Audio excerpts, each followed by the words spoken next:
desse fim de semana, na sexta-feira e no sábado, da Escola Bíblica de Férias. Eu pude estar aqui no sábado e foi assim algo muito, muito intenso. Quantas crianças nos 2 dias?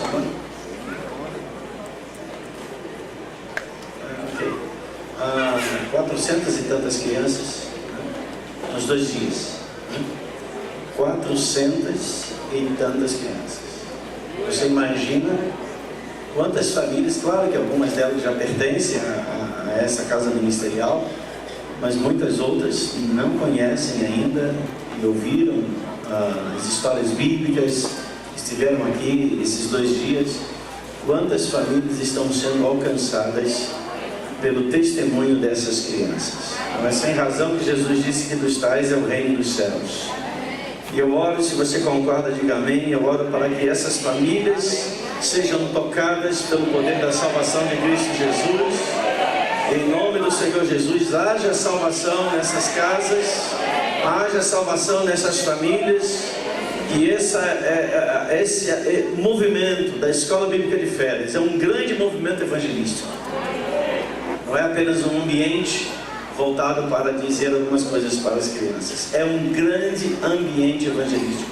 Eu diria que é o ambiente mais poderoso que existe na prática do evangelismo sobre a terra. São inúmeras igrejas, não apenas no Brasil, em qualquer outra parte do mundo, que iniciam com a proclamação, com o evangelismo com as crianças. E depois das crianças, então, os pais começam a ser alcançados. Deus abençoe os nossos pastores para as crianças, pastor Paulo, pastora Viviane, pelo belíssimo trabalho. E claro, eles não fazem nada sozinhos. A equipe, que estão muitos aqui hoje, e trabalhou arduamente, né? Porque é um aglomerado de crianças assim enorme. Só Jesus mesmo para liberar sobre elas um espírito de mansidão. Os alunos de Antioquia, nessa segunda, dia 30, amanhã, retomamos as nossas aulas. Acabou as férias, viu? Vamos retomar as aulas a partir dessa próxima segunda-feira. Bom, eu quero fazer aqui também um pedido aos meus irmãos que vêm para a igreja e vêm com as suas bicicletas. Ainda a gente não tem o bicicletário, que em breve será feito, mas quero solicitar, por favor, a vocês que não coloquem as bicicletas encostadas nas paredes e muito menos dentro do jardim, tá? Tem gente que tem a coragem de enfiar a bicicleta lá no jardim. E a gente vai entender que cada bicicleta lá dentro do jardim é para florescer lá. E a gente vai plantar lá, entendeu? Vai colocar uma pedra de concreto nela para ela ficar aqui como um monumento. Então, por favor, os bicicletas, os que andam de bicicleta, não coloquem lá, tá bom? Até porque, cadê o Zezinho? Zezinho tá por aí? Nosso Zezinho é o nosso jardineiro, né? Toda igreja tem um jardineiro, né? E o José, ele trata com tanto amor, com tanto cuidado esse jardim. E quando eu cheguei hoje aqui, ele já veio dizer assim: apóstolo, vem cá, vou lhe mostrar uma coisa assim. E eu cheguei lá, encontrei uma bicicleta florescendo no jardim. Então, por favor, tomem esse cuidado, né? A pessoa deve ser muito distraída, né? Coloquem lá naquele cantinho lá, de alguma forma. Bom, eu estou muito entusiasmado para pregar hoje. Estou muito entusiasmado. Entusiasmo é uma palavra que tem um significado, a origem grega, enteos. Enteos significa cheio, em dentro, né? E teos, Deus. Então, uma pessoa entusiasmada é uma pessoa cheia de Deus. Olha para alguém aí cheio de Deus. Aleluia. Glória a Deus. Então, seja entusiasta. Seja cheio de Deus. cheio de Deus mesmo, em Deus. Eu quero hoje dar continuidade a essas ministrações sobre Mateus capítulo 5, onde Jesus está falando de si mesmo, porque quando ele ensina, ele fala de si mesmo. Quem ensina não deveria transferir apenas conhecimento, mas deveria falar daquilo que também está vivendo. Jesus, ao falar sobre as bem-aventuranças, ele está falando dele próprio. Ele está falando do seu caráter, e que uma vez nele, todos aqueles que desejam ser seus discípulos devem representá-lo. E representar alguém é representar a voz, é representar aquilo que crê. E como discípulos de Cristo, ele nos desafia, nos discípulos dele, ele nos desafia a sermos homens e mulheres bem-aventurados. Pessoas bem-aventuradas, pessoas felizes, pessoas bem-sucedidas. E o nosso sucesso não é derivado apenas das nossas conquistas, ainda que elas sejam legítimas. O nosso sucesso diante de Deus é quando nos parecemos mais com Jesus. Isso então nos traz de fato um legado de herança, um legado que nos é transferido então por Jesus e faz com que a nossa história de vida seja completamente diferente. Vamos para Mateus capítulo 5. Tome sua Bíblia e vamos trabalhar. Jesus, vendo as multidões, verso 1, subiu ao monte, e quando ele estava sentado, aproximaram-se dele os seus discípulos, e ele, abrindo a sua boca, ensinava-os, dizendo. E essa palavra diz, no versículo então 5, bem-aventurados os mansos, porque herdarão a terra. Vamos repetir juntos? 1, 2, 3. Bem-aventurados os mansos, porque herdarão a terra. Amém.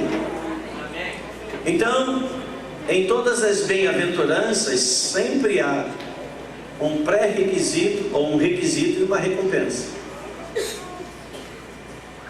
E o requisito é tudo aquilo que vem antes, ou o pré-requisito, e como consequência nos introduz na promessa. Toda promessa é resultado, primeiro, de um crer e um praticar. E tudo aquilo que nós cremos e então praticamos, nós entramos na esfera legítima de herança, de possuir aquilo que o cumprimento desse requisito, dessa expressão, então aqui, mansos. Eu posso assim afirmar que se há uma sinalização na nossa vida de que a nossa fé é uma fé viva, é sermos pessoas mansas. Todo homem e toda mulher de fé é manso. Porque a fé nos atrela, nos conecta com Deus. E tudo que em nós conecta com Deus gera características do caráter de Deus.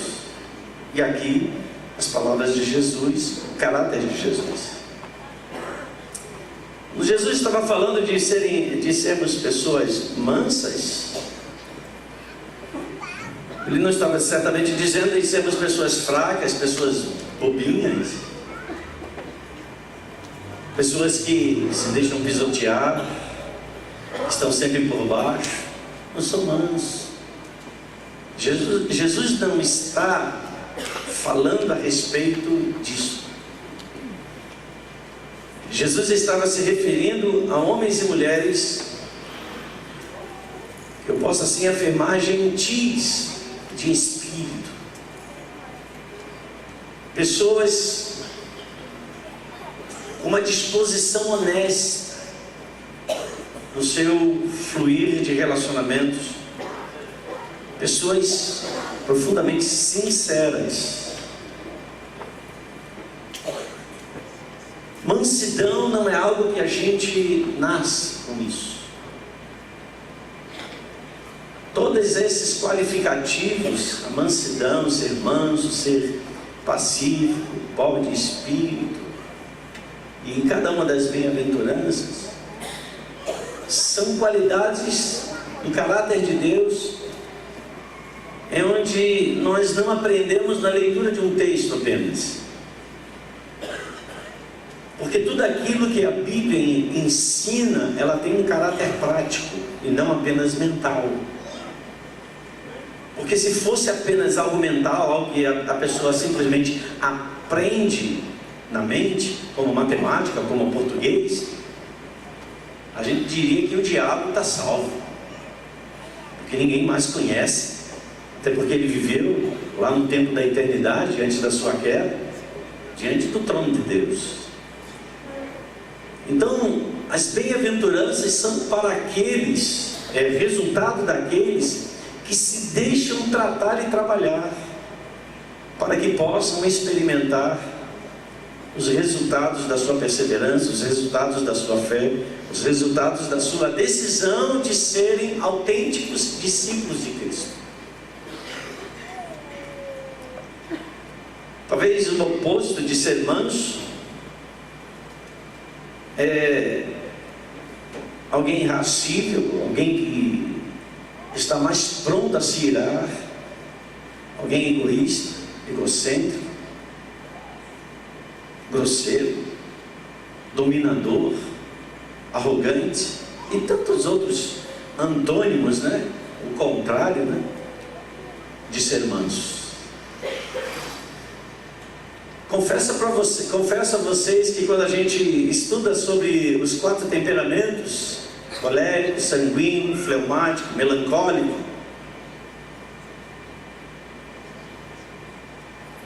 baseado em estudos, eu digo que os estudos dizem, aqui repito, que ser manso é um grande desafio para os coléricos e sanguíneos. Coléricos e sanguíneos reagem na ponta da língua. Coléricos e sanguíneos são muito fáceis de serem movidos da sua posição de tranquilidade para uma posição de ira. E eles são capazes de ir ao extremo. Eu sou o segundo filho de uma família de 6, contando comigo. E entre nós, como irmãos, nós temos muito mais coléricos, não tem ninguém fleumático, pelo menos a gente não identifica, e muito menos melancólico. Então fica dividido entre sanguíneos e coléricos. Então você pode imaginar como foi, né? A gente saía no braço mesmo. O pau comia solto. Nós não éramos de brincadeira. Sabe qual foi o texto? Eu tenho um temperamento mais assim prevalente. Ninguém tem um temperamento, né? Olhando a questão dos 4 temperamentos, você tem um que é mais predominante, que se revela mais no seu comportamento, tem aquele que fica ali, né, paralelo, e tem às vezes um terceiro que fica ali nas sombras, né? Mas enfim, normalmente a pessoa se caracteriza por 2 temperamentos. Um dos primeiros textos, não vou dizer que foi o primeiro, que eu poderia estar me equivocando, mas um dos primeiros textos que falou profundamente ao meu coração, quando eu comecei a ouvir e ler a Bíblia, foi o texto de Timóteo que diz assim: e ao servo do Senhor não convém contender, mas sim ser manso para com todos. Gente, foi um texto que Deus usou para me tocar, porque eu sempre fui uma pessoa de... Quem me conhece sabe. Nelma convive comigo, sabe o quanto eu sou colérico, mas eu também sei o quanto ela é sanguínea. Mas Deus nos aproxima. E Deus coloca diante de nós, na nossa vida, pessoas diferentes. Porque o mundo seria muito chato, Roger, se todo mundo fosse igual a você. Ou igual a todos esses que riram de você. Então são esses contrastes, né, que nos ajudam a crescer olhando para o outro, Daniel. Que faz com que outras pessoas, muitas vezes pelo seu comportamento, às vezes nem proposital, nos provoquem. Porque simplesmente elas não reagiram na expectativa daquilo que nós esperávamos que ela reagisse ou que ela fizesse. Então, a todo momento, nossos temperamentos, eles estão assim, é como que a flor da pele. E aí vem um homem, entra na terra, e vai e mexe com essas realidades de cada um de nós. Ele diz: quer ser meu discípulo? Negue-se a si mesmo.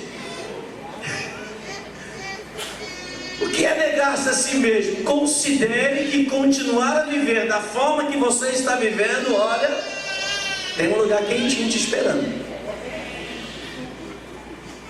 Negue-se a si mesmo, tome a sua cruz, ou seja, considera as realidades que precisam ser transformadas em você e siga-me. Em outras palavras, se deixe transformar por minha ação na sua vida.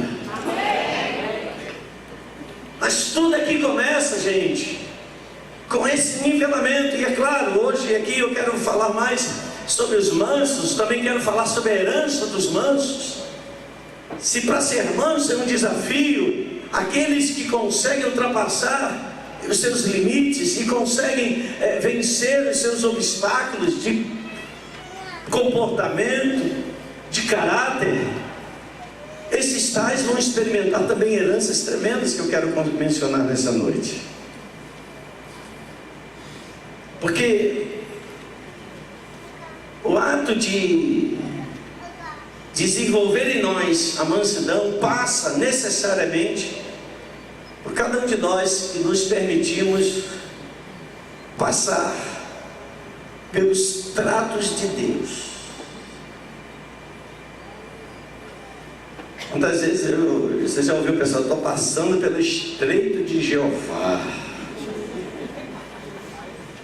Como é que está a vida? Ah, irmão, estou passando, está um deserto, é o vale da sombra da morte. Na maioria das vezes Deus está tocando em áreas que até então nós tínhamos como intocáveis. No reino de Deus não existe Hollywood. Quem lembra dos intocáveis? Peguei pesado agora, né? Essa banda de cá então ninguém lembra de coisa alguma. Essa banda de lá então tem uma meia dúzia. Os Intocáveis era uma série, né?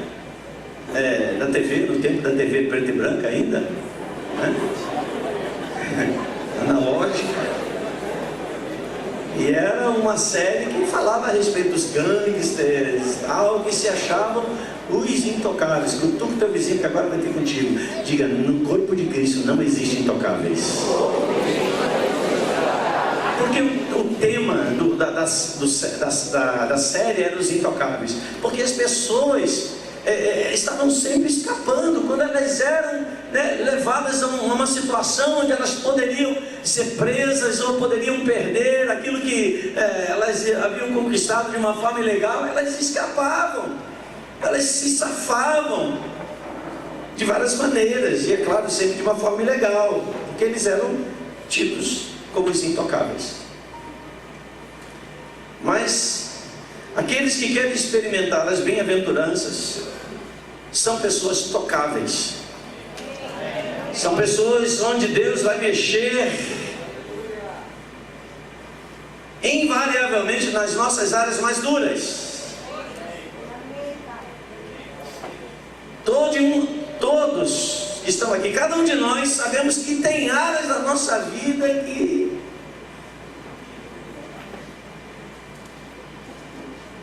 a gente não deseja que Deus se chegue ali naquele lugar. Como diz um pregador da televisão, todo mundo tem um carocinho. Todo mundo tem uma área na sua vida que precisa ser tratada. E aqueles que querem ser mansos vão experimentar esses tratos de Deus nas áreas duras do seu comportamento, da sua forma de ser, que na maioria das vezes são aquelas áreas que nós não queremos admitir. Mas quando nós nos permitimos ser tratados pelas mãos do Senhor, Ele vai nos levar a outros níveis, a níveis sempre mais altos. Eu não quero, e imagino que você também não deseja, encerrar o ano de 2018 no mesmo nível que você começou. Os mesmos erros, as mesmas falhas, os mesmos comportamentos. Afinal de contas, estamos caminhando cada dia mais em direção à luz. Essa é a vereda do justo. E essa luz vai brilhando mais e mais até ser dia perfeito. Então essa luz vai sendo mais intensa, mais intensa, mais intensa, e ela vai cada vez mais explorando os lugares escuros da nossa alma.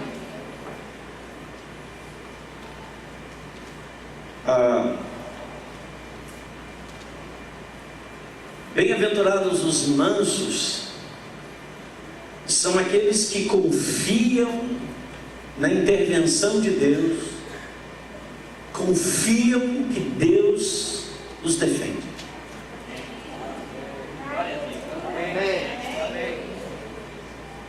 Porque aquele que se manifesta manso não quer, na sua natureza, ser manso. Ele quer resistir, ele quer lutar, ele quer argumentar, ele quer criar um escape. Não considerando que a pessoa esteja usando de falsidade, mas isso faz parte da nossa expressão humana. A gente, se possível, vai se esquivar das coisas que nos confrontam. Esse não é um lugar confortável. Só que Jesus, nas bem-aventuranças, Ele não estava falando apenas de comportamentos. Jesus estava falando daqueles que iriam refletir a sua imagem na terra, como seus discípulos. Então ninguém pode se dizer, eu sou um discípulo de Jesus, se essa pessoa não expor a sua vida aos tratos que nos fazem cada vez mais parecidos com Jesus. E isso não é fácil. Não é fácil passar por processos. Cada um de nós, talvez você hoje esteja passando por um processo onde talvez sua vida esteja sendo pressionada em qualquer ambiente. Isso sempre envolve questões de relacionamento. Nunca é você dizer, Deus está tratando comigo. Deus trata conosco através do ambiente onde nós operamos e nos manifestamos.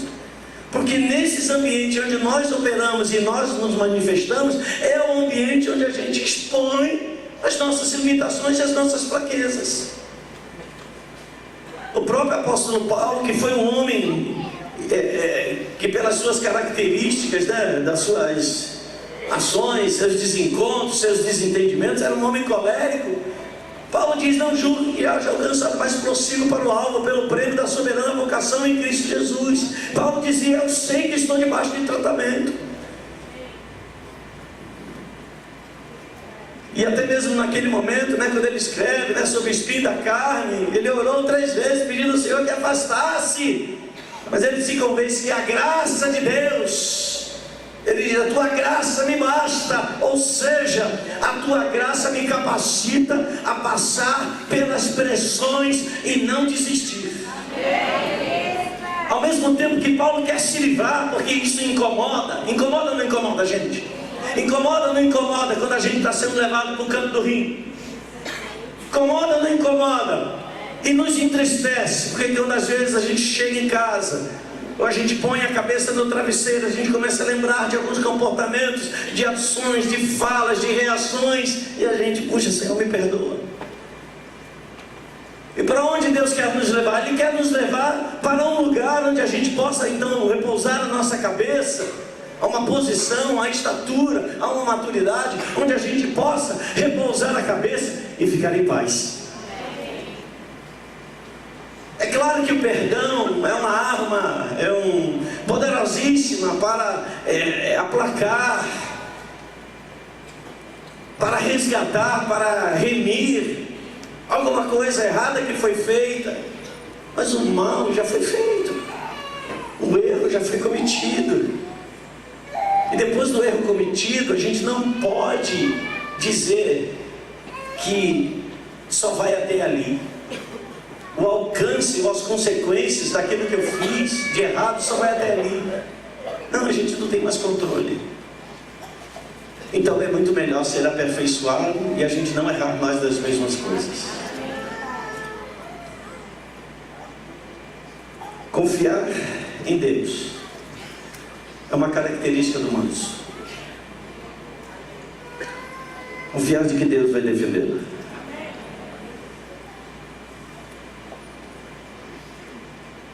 Quando a gente reage muito, a gente está baseando a nossa vida simplesmente nas nossas argumentações. Existe um episódio na Bíblia, eu queria que você fosse para lá em livro de Números. Livro de Números, capítulo 12. Versículo 1. Se você não achou, não tem problema nenhum, a tela vai colocar. Diz esse texto que falaram Miriam e Arão contra Moisés. Miriam e Arão eram irmãos biológicos de Moisés.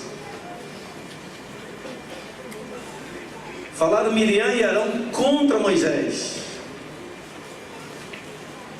Então eles produziram um fuxico.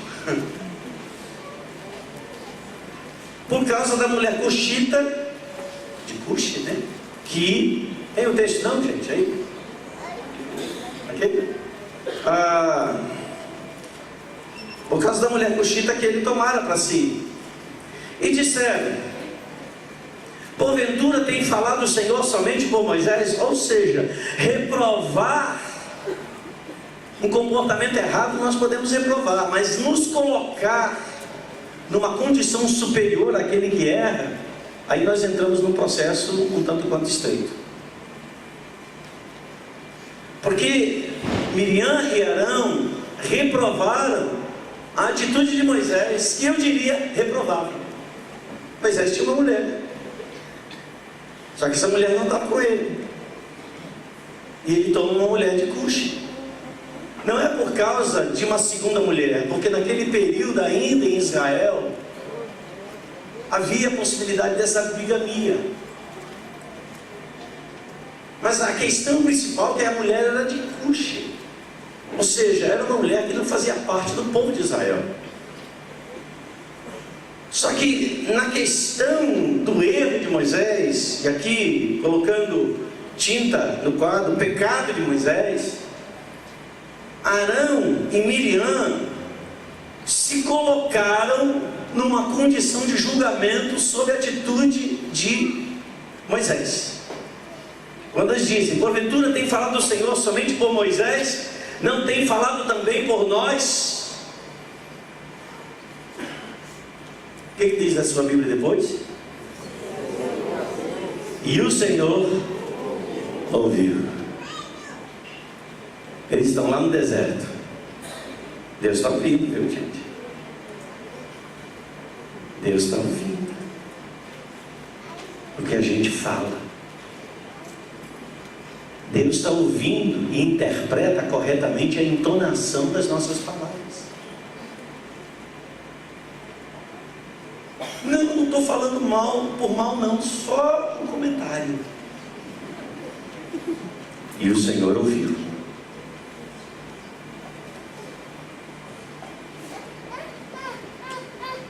Os mansos são aqueles que têm o temor de Deus e sabem que o Senhor é aquele que os defende. Olha para o texto, fecha o versículo 3 dizendo assim: era o varão Moisés muito manso, mais do que todos os homens que havia sobre a terra. O texto diz que era Moisés um homem manso. Você não vai ver no texto Moisés indo diante de Deus e dizendo assim: Senhor, olha lá o que Miriam e Arão estão falando.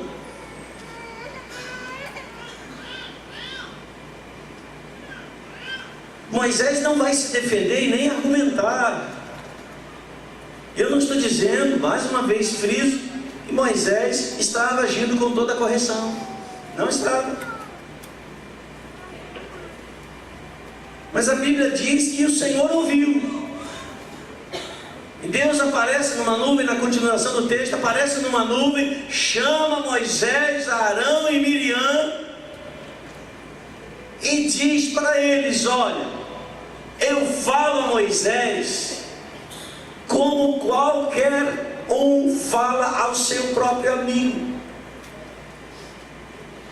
Até mesmo me manifesto diante dele. Quem são vocês para se levantarem? E a Bíblia vai então lá na frente dizer que vem punição sobre Moisés e sobre Arão, sobre Miriam e Arão. Miriam fica leprosa, Arão não fica leproso porque ele era um sacerdote, era o sumo sacerdote. E Deus, vamos dizer assim, livra a barra de Arão por causa do povo, porque o povo não teria um mediador agora, na ausência de Arão como alguém leproso e com isso destituído da sua condição de sumo sacerdote. Mas a reprovação de Deus está presente sobre Miriam e Arão.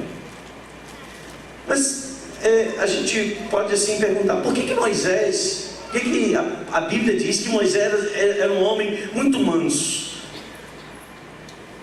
Você lembra de Moisés lá no Egito? Moisés mata um cara lá que estava batendo lá nos hebreus. Mata, esconde o cadáver, ocultação de cadáver. E ele é descoberto. Então ele agiu com violência. Mas então como é que a Bíblia diz que ele era manso? Eu tenho certeza que muitos de nós que aqui estamos, e eu me lanço agora também por fé, todos nós que aqui estamos, que éramos muito piores e hoje somos muito melhores. Melhoramos muito, mas ainda não está top. Tem coisa mais para se fazer na nossa vida. A gente já melhorou muito. Eu e Nema somos casados há 38 anos. Já melhoramos muito. Mas de vez em quando a gente se embica. Por quê? Porque ela pensa de um jeito, eu penso do outro. Afinal de contas, somos duas pessoas. E casamento não é anulação de características. Mas a gente precisa o quê? A cada momento se aperfeiçoar. Mas uma coisa é certa: hoje nós somos muito melhores do que fomos há alguns anos atrás. E assim é sobre a sua vida também, sobre você mulher, sobre você homem. Então Moisés foi um homem que aqui Deus está testemunhando diante de uma circunstância onde ele ficou na berlinda, que Moisés era um homem manso, porque em outro tempo ele tinha se levantado, até porque era na sua própria casa. Ele tinha se levantado e a gente não sabe o que Moisés poderia fazer. Até porque Moisés, você lembra da história, ele foi criado no Egito. Ele foi criado pela filha e se tornou conhecido como filho da filha de Faraó. Ele viveu no Egito com toda a opulência, com toda a riqueza. E eu não ouso eu não me limito a ousar em dizer que acho que Moisés foi criado assim, como se diz assim, com muitas manhas, como é que dá a expressão? Muito mimado. Afinal de contas, ele era filho da filha do rei. Então, uma possibilidade de ser aquele menino, aquele jovem, ou criança, menino e tal, tipo assim, não mexe comigo não. Sabe quem é meu pai? Sabe quem é minha mãe? Ele te manda enforcar.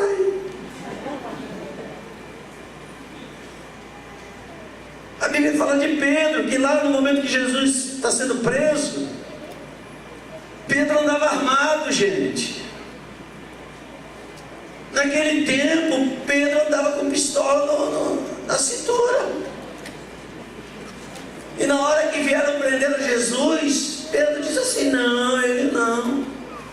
E eu vou dizer para você que Pedro não mirou na orelha não. Eu posso imaginar que se pegou na orelha, era para pegar na cabeça. Gente, ele era um discípulo de Jesus. Eu estava falando hoje aqui pela manhã, não precisa se expressar, porque você pode se sentir envergonhado. Falando hoje aqui pela manhã, estamos falando sobre as 70 semanas de Daniel. Venha para a escola bíblica. E eu estava falando, gente, quem é que já não teve vontade de matar alguém?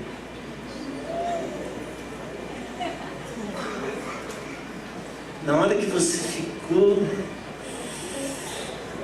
se você não teve vontade de matar, ai Senhor, tem hora que a gente bota até o nome de Deus nisso, né? Senhor, passa um caminhão aí agora. Senhor, quebra a perna dele, Senhor, entorta o braço.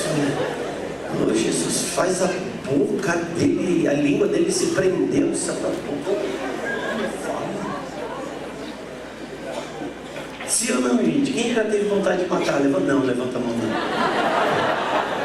não, vai dar errado hoje. A gente já teve reações assim. E ações que a gente, assim, se pudesse, até faria. Deus, melhor, nós não conhecemos até onde nós podemos chegar, mas Deus sabe onde nós somos capazes de chegar. Na capacidade de produzir uma destruição. A humanidade, aí falando no contexto geral, ela é constituída de seres que têm um prazer, entre aspas, de destruírem um ao outro, e não destruir apenas pela morte, mas destruir pela difamação, destruir por aquilo que alguém ouviu falar e não foi, não conheceu o outro lado, e já vai dizendo: eu ouvi falar que eu tenho certeza. Então cala a boca, vai procurar saber. E se não quer procurar saber, porque você julga que não te interessa, esquece disso. Quem disse que nós fomos chamados para resolver os problemas do mundo? E como vovó dizia, não se meta onde você não foi chamado. Se ninguém pediu conselho a você, não fale. Conselho é tão precioso que não é para a gente estar distribuindo aí folhetos de conselho. Quer conselho aí? Estou aqui. Vem aqui, eu tenho uma profecia para você. Não. Eu creio que Moisés, para chegar ao nível que ele chegou de ser um homem manso, ele passou por muitos processos e muitos tratos de Deus na sua vida. E de fato, a gente lê na história que Moisés passou por esses processos. Irmãos, entenda uma coisa: quando Jesus fala bem-aventurados os mansos, e ligando essa palavra àqueles então que se permitem ser capacitados, preparados, construídos em si a mansidão, ele conecta uma promessa. E a promessa é: os mansos herdarão a terra.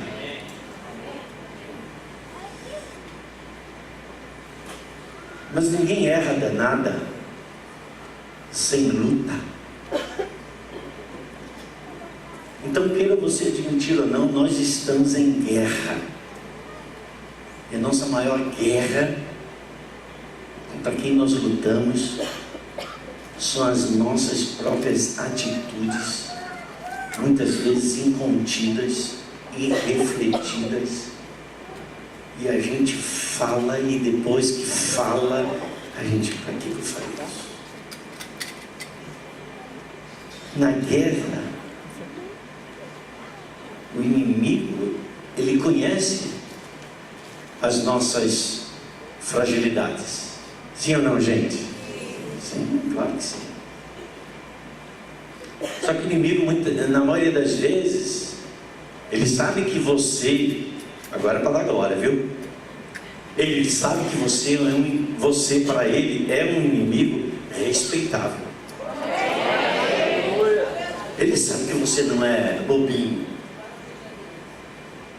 Ele sabe que você não é apenas uma ovelhinha. Ele sabe que você é um guerreiro. Por isso que você tem uma armadura, a armadura de Deus. Então ele sabe que não pode brincar com você. Ele sabe que não pode enfrentar você de frente. Então, na linguagem militar, ele tem uma estratégia. Então ele vem pelos flancos. O que é flanco? Direita, esquerda, por trás. Satanás sempre, quando se levantava contra Jesus, ainda que ele viesse, e se manifestasse ali, ele vinha através dos flancos. Ou seja, aquilo que Satanás, ao longo da experiência dele, de pelo menos então hoje 6.000 anos em lidar com a humanidade, então a gente também não pode ser tolo de ignorar que nós lutamos contra um inimigo que é extremamente astuto. O diabo não é burro. Ele tem uma experiência de 6.000 anos em lidar com guerra contra o homem, e 6.000 anos ele tem prevalecido também. Então ele já tem estratégias que pode passar os tempos, ele vai sempre usar as mesmas. E ele foi essas estratégias, por exemplo, como riqueza, como poder, que ele usou contra Jesus, lá no deserto. Por quê? São os flancos nossos, são as áreas que às vezes a gente não está vigiando, e a gente precisa vigiar. Se a gente não vigia, é por ali que os ataques vão vir. E os ataques não têm apenas a finalidade de nos ferir, é nos tirar de fato fora do combate. É colocar uma abertura naquela infantaria ou na posição no mundo espiritual que eu e você possamos estar exercendo no que diz respeito da nossa luta, que Paulo então afirma que não é contra sangue, carne nem sangue, mas contra principados e potestades. E nessa dimensão de principados e potestades é uma luta contra um sistema extremamente complexo, um sistema de ideias.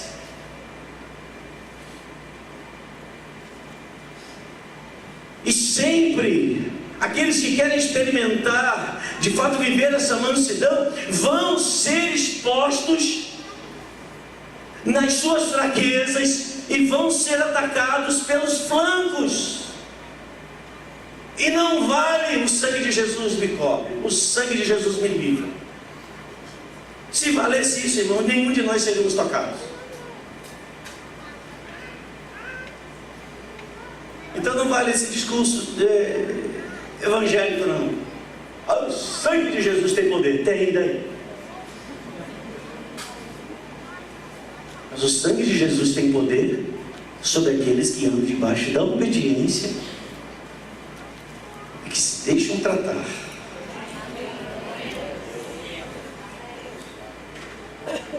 Quais são as atitudes de uma pessoa mansa? Abra sua Bíblia no Salmo de número 37.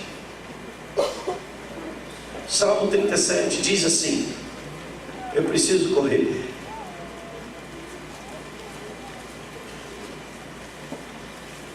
Salmo 37,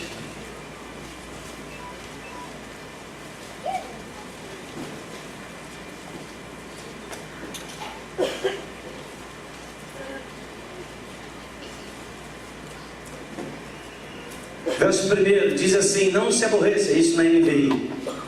Não se aborreça, outras Bíblias diz não se impaciente. A King James, não atualizada, mas a King James: não te indignes por causa dos homens maus e não tenha inveja dos perversos. Parece que ele está falando assim, mas tem inveja de quem faz perversidade. Você acha que isso ficou registrado porque o salmista estava meio viajando na maionese? Ele disse: não, porque é possível que a gente inveje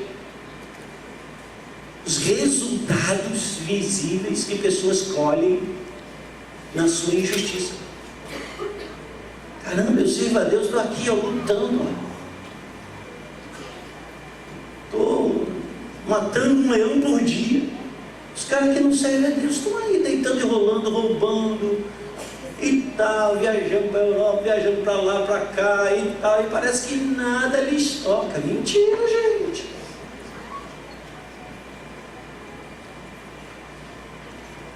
Chega o momento que Deus abala aquilo que se julga inabalável.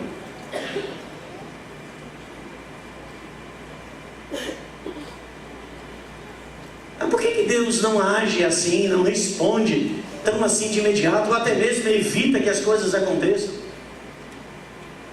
Irmão, se Deus fosse intervir em todas as questões, a gente não precisaria nem de Jesus ter vindo ao mundo. O homem é responsável pelas suas atitudes, e o homem continua fazendo aquilo que é mal. Só que a sua conta negativa vai crescendo, vai crescendo, vai crescendo. Chega um momento que Deus puxa um fiozinho. E está aí Sérgio Cabral e a sua trupe. E quantos mais, e ainda haverão muitos mais. Mas vamos ao Salmo 37 que interessa. Não se aborreça por causa dos homens maus, não tenha inveja dos perversos, pois como capim logo secarão, como relva verde logo murcharão. E aí o Senhor diz no Salmo: confia no Senhor e faz o bem, ou faz o que é certo. Se está todo mundo fazendo errado, faça o que é certo. Se está todo mundo roubando, não roube, faça o que é certo. Se tem gente oferecendo aposentadoria e você não está apto para se aposentar, faça o que é certo. Trabalhe. Se tem alguém oferecendo vantagem, faça o que é certo. Não entra nisso. Porque assim como Deus ouviu Miriam e Arão, Deus também vê. E ele diz que os mansos vão herdar a terra. Continuando: confia no Senhor e faça o bem, assim você habitará na terra e desfrutará segurança. Deleite-se no Senhor e Ele atenderá aos desejos do seu coração. Entrega o teu caminho ao Senhor, confia nele e Ele agirá. Ele deixará claro como a alvorada que você é justo, e como o sol do meio-dia de que você é inocente. Ele diz que Ele vai fazer isso.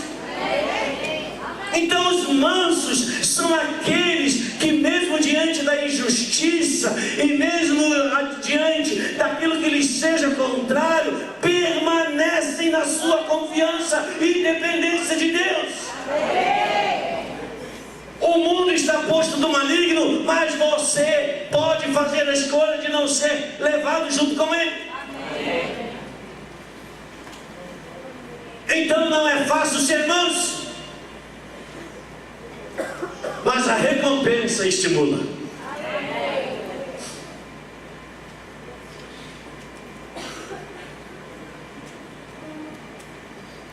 Se há algo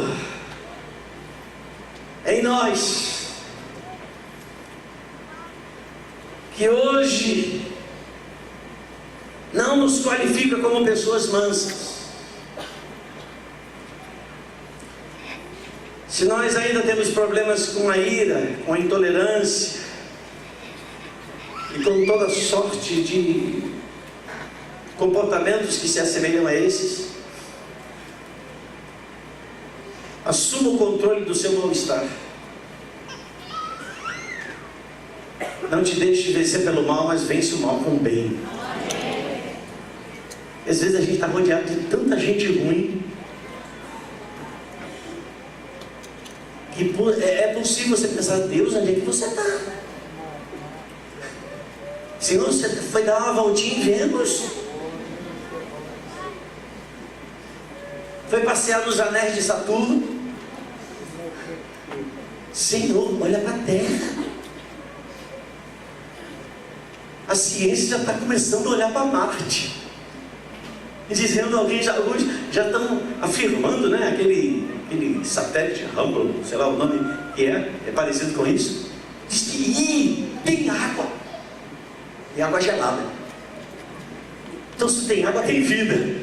Aí já tem gente pensando: vou morar em Marte, eu vou para um lugar, vou para uma ilha. Só que junto com a ilha, para ir para a ilha onde não tem ninguém, vai ter alguém. E quando chegar alguém no lugar onde não tem ninguém, esse lugar já não vai ser melhor do que antes, porque chegou gente. E desde que o pecado entrou no mundo, onde tem gente, tem problema. Algumas pessoas dizem: eu vou sair da igreja, eu vou para uma outra igreja. A outra igreja que eu cheguei era bem melhor. Gente, acabou, essa igreja é bem melhor. Chegou você.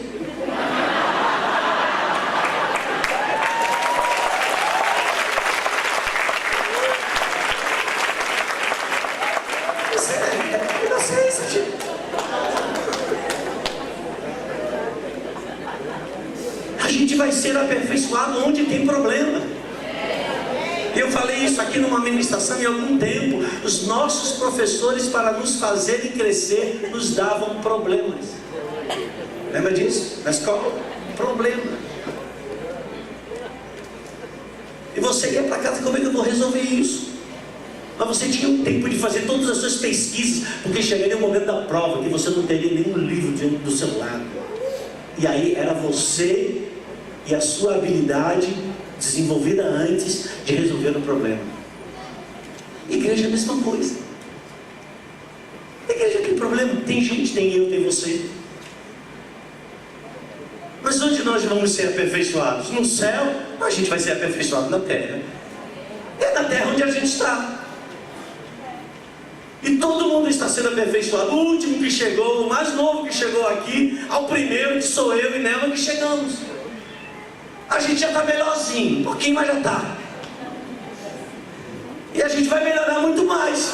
Por quê? Porque estamos sendo aperfeiçoados. E quem nos aperfeiçoou é você. A tua vida, Gustavo, me aperfeiçoou, mas a minha vida também te aperfeiçoou. Eu não posso viver sem você.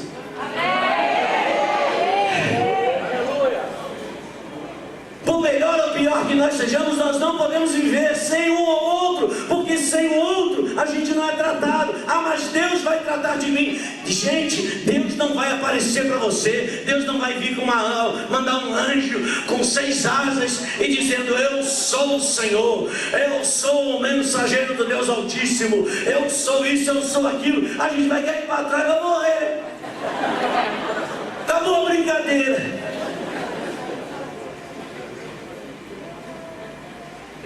Então é aqui mesmo. Cutuca o teu vizinho, diga assim para ele: é aqui que a gente tem que se embolar.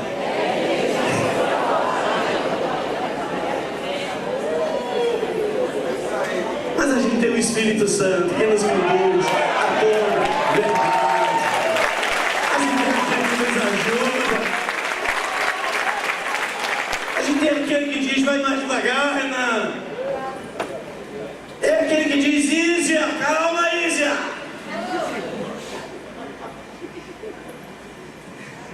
O Espírito Santo conhece as nossas... Essa palavra palavra, não sei se inabilidades. Ele sabe que a gente ainda não está tão hábil para lidar com o outro. Mas quando Jesus disse assim, eu estarei convosco todos os dias, até a consumação do século. Quem está conosco todos os dias? Não, ele diz assim, ai gente, que povo, ai que povo sobrenatural, olha como o Felipe está mais magrinho, aleluia, glória a Deus, olha os céus, olha como ele sorri quando ele está do lado da Lídia, aleluia. Não, ele chega, Felipe, precisa melhorar, hein? Camila falou assim, amém. Glória a Deus. Deus disse lá no Gênesis, não é bom que o homem esteja só. A gente só pensa isso com relação a casamento. Quem disse que não é bom que o homem esteja só é apenas conectado a ter uma mulher do seu lado. Não é bom que você esteja só para aquilo que Deus quer construir na sua vida. Em qualquer ambiente. Glória a Deus por isso. Tiago capítulo 1, versículo 19. 10 minutos eu estou terminando. Diz, meus amados irmãos, capítulo 1, verso 19. Meus amados irmãos, tenham isto em mente. Sejam prontos para ouvir, tardios para falar. Como a gente gosta de falar. Deus, esse apóstolo não para de falar. Como a gente gosta de falar, como a gente gosta de dar opinião. Posso dar minha opinião? Não. Sejam todos prontos para ouvir, tarde. A gente está brincando, mas isso é sério, gente. Isso é sério. A maioria dos nossos problemas nós criamos. E a gente se envolve com situações que a gente não deveria se envolver. Sejam prontos para ouvir, tardios para falar e tardios para irar-se, pois a ira do homem não produz a justiça de Deus.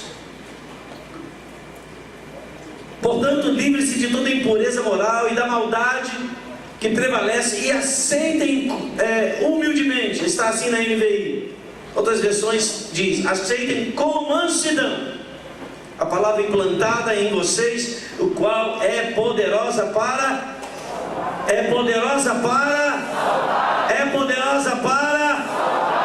diga, salva-nos, Senhor, salva-me, Senhor, pela tua palavra, salva-me, Senhor, da ira, do egoísmo, da grosseria, da arrogância, salva-me, Senhor. E agora para lembrar, Senhor, livra-me de mim mesmo.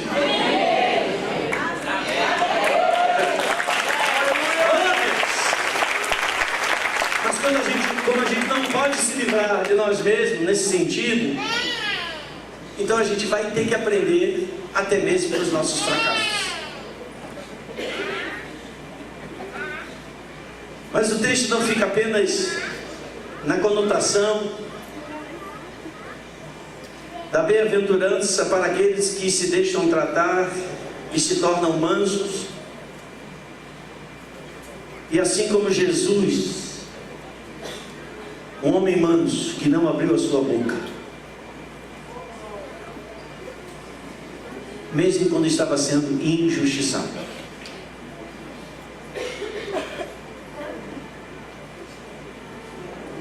E como cordeiro mudo, ele foi levado perante os seus tosqueadores. E o texto encerra dizendo que ele confiava naquele que poderia livrá-lo.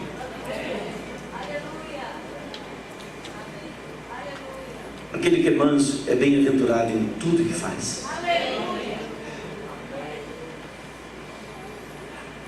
Tudo que você faz sendo uma pessoa mansa gera na sua vida crescimento. Porque você tem um espírito ensinável, e quem tem um espírito ensinável vai acumulando sabedoria. Não a sabedoria deste mundo, mas a sabedoria de Deus. E enquanto você vai acumulando a sabedoria, tem alguém trabalhando pela sua prosperidade. Todos nós temos um legado, todos nós temos uma herança. E esse legado e essa herança está sendo acumulada.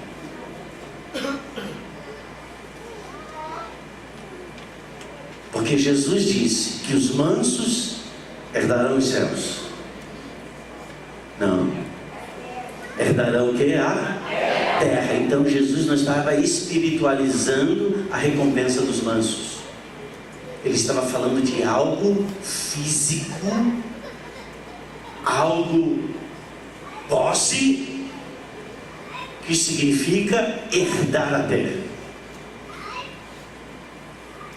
E aqui não tem como, eu quero fazer uma conexão com Gênesis. Eu sei que eu falei que tinha mais 10 minutos e a partir de agora não vou falar mais, que tem alguns minutos só, para não gerar uma expectativa errada e despertar em você a ira. Gênesis capítulo 1, versículo 24.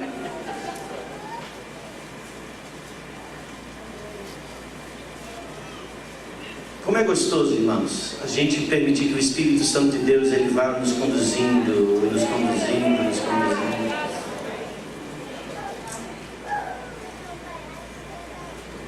Capítulo 1 de Gênesis, verso 24 diz assim: e disse Deus, e quem disse? Deus.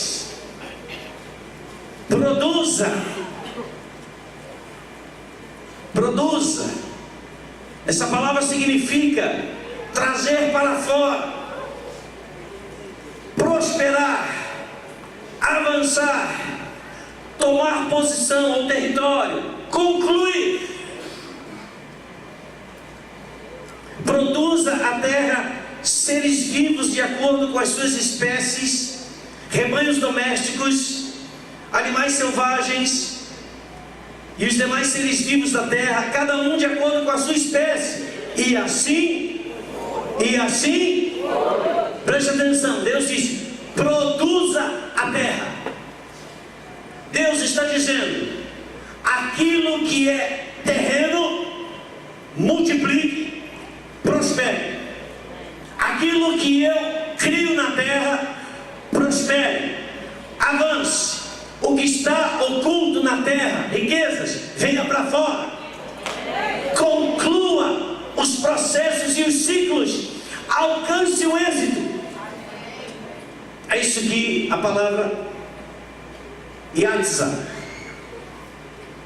que é a palavra para produzir no hebraico, quer dizer. Mas agora, pule para o versículo 27.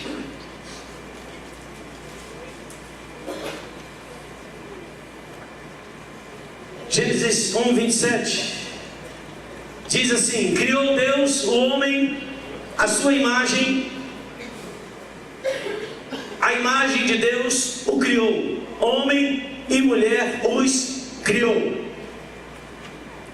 No versículo 24 nós vemos que Deus criou todas as coisas, seres viventes, a terra produza, enfim, tudo aquilo que os nossos olhos, vamos dizer assim, podem contemplar como ato da criação de Deus.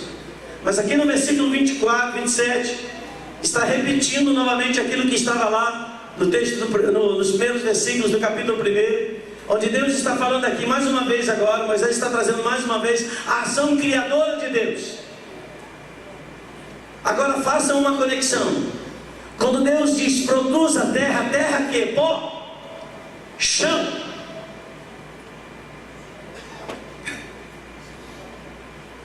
E quando Deus criou o homem da onde? Vamos lá, gente, me ajuda aí. Criou o homem do... Então tudo aquilo que Deus criou, a partir de uma essência pó da terra, Ele criou para prosperar e produzir. Tudo que Deus criou, Ele criou para prosperar e produzir. Então nós carregamos, assim como a terra carrega, uma riqueza que não está ainda totalmente explorada. Quantos sabem que o Brasil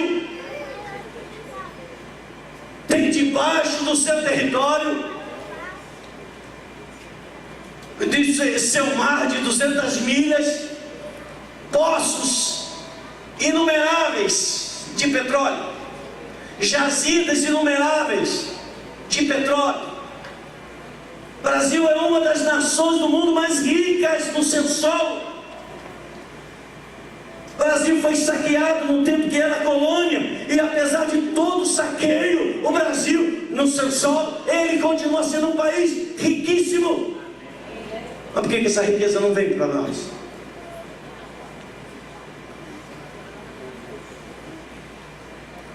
Porque a terra se encheu de violência.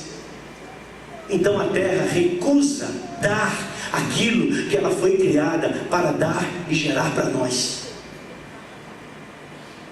Mas quando os mansos começam a ser levantados na terra, eles vão poder dizer novamente: produza a terra. E mais, os mansos se tornarão a terra mais fértil do planeta.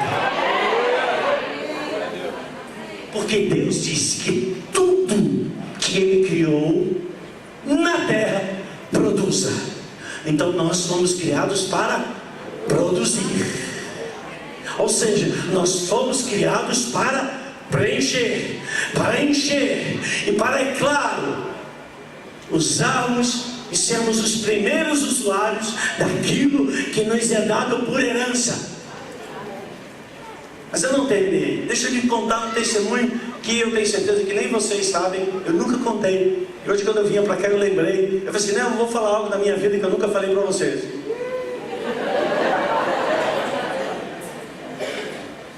Não estou preparado, você fica na boa.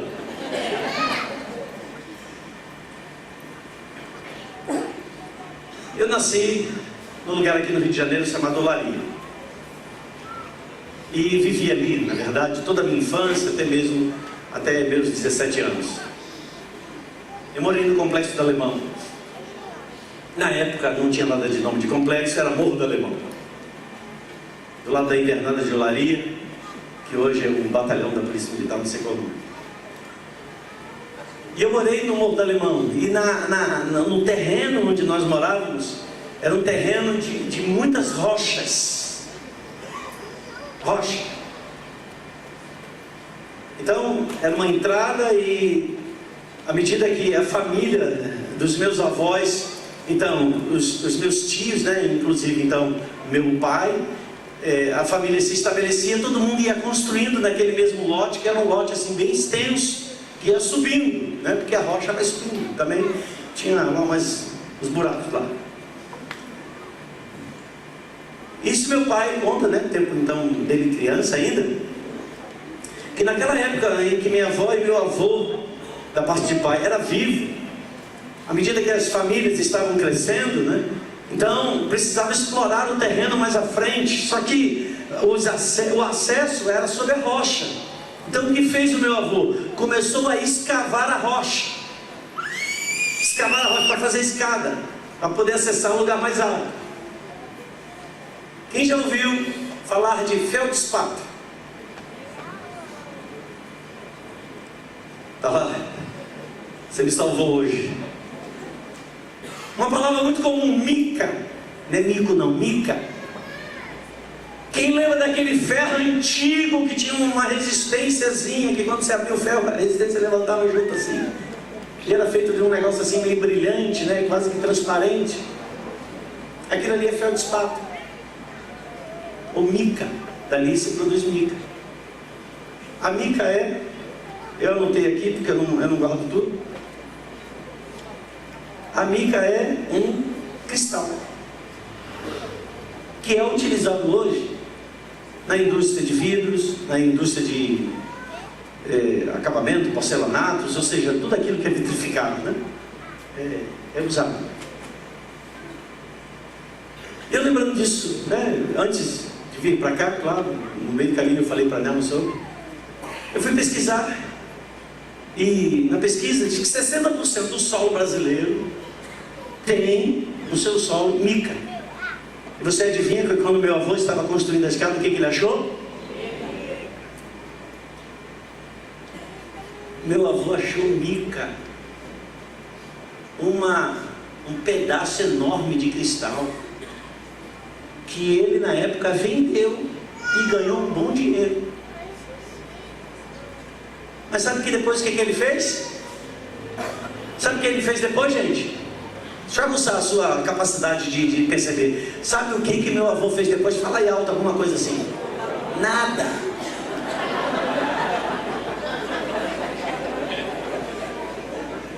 Sabe aquela coisa do cara que só vive bebendo? Então ele bebe naquele dia, teve alguém que pagou, não quer nem saber mais da vida. Meu avô achou uma rocha, escavando aquela rocha, achou uma pedra grande de mica. Se ele naquela época, então eu estou falando de muitos anos atrás, né? Tivesse alguma sabedoria, ele tinha explorado aquele lugar. Ou seja, o complexo do Alemão tem mica.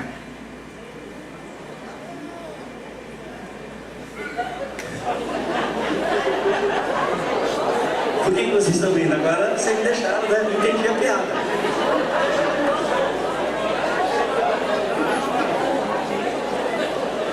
Pô, gente, explica isso, senão eu vou ficar boiando aqui.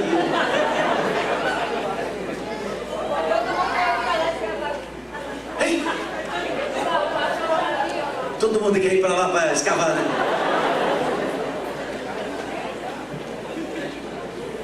Tinha tesouro.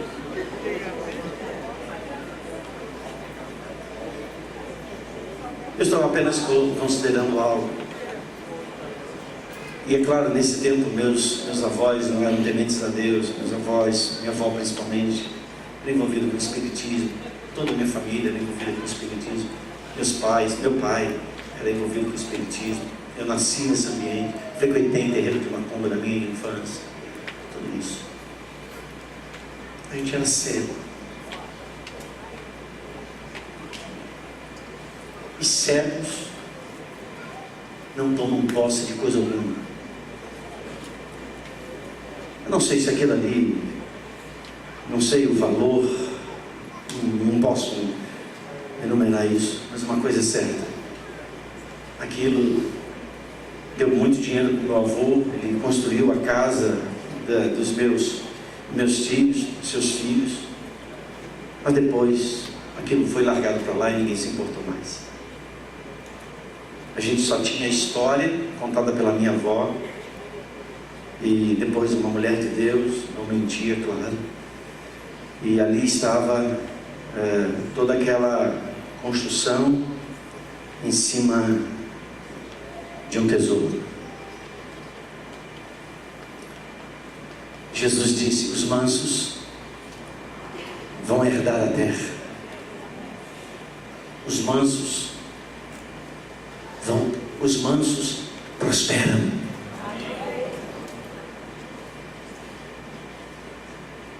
Prosperidade não é uma máquina de fazer dinheiro. Prosperidade é o resultado do caráter de Deus na nossa vida. Deus modelando a nossa vida. E como consequência, a terra não vai resistir em dar de volta. Porque quando Deus diz produz a terra, produzir para quem? Para o homem que Deus iria fazer habitar naquele lugar. E nós habitamos na terra. Mas é uma terra, Brasil hoje ainda é uma terra que vomita os seus moradores. O estrangeiro vem e prospera. Porque prospera? Porque ele é estrangeiro? Não, porque ele trabalha. Porque se diz normalmente que o brasileiro não gosta de trabalhar. E a gente precisa mudar isso. Que comece de cada um de nós. Porque a palavra do Senhor do suor diz que do suor do teu rosto você vai trabalhar e você será feliz.